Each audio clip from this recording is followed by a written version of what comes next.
বন্ধুরা ওকে শুয়ে আর আমি সবজি কাটছি। আমি সবজিটা কেটে নিই, নিয়ে তোমাকে স্নান ওই যে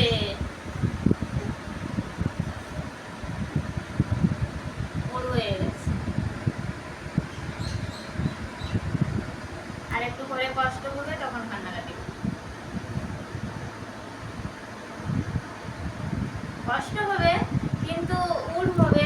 মানে বাচ্চাদের যেটা স্বভাব আর কি। মানে কষ্ট করবে কিন্তু আবার ওই খেলাটাই আবার ভালো লাগবে, কিন্তু সেটাই কিন্তু আবার কষ্ট, কিন্তু ওটাই আবার ভালো লাগবে। বাচ্চাদের কিন্তু এটাই একটা স্বভাব। কেমন লাগছে উড়ে তোমাকে? কেমন লাগছে দেখুন বন্ধুরা, উড় হয়ে আর পরে যখন বুকের তলায় ব্যথা করছে তখনই মানে কান্না করছে। ওই যে হ্যাঁ, বন্ধুদেরকে তাকিয়ে দেখো যে আমি উড় হয়ে যাচ্ছি, শিখে গেছি।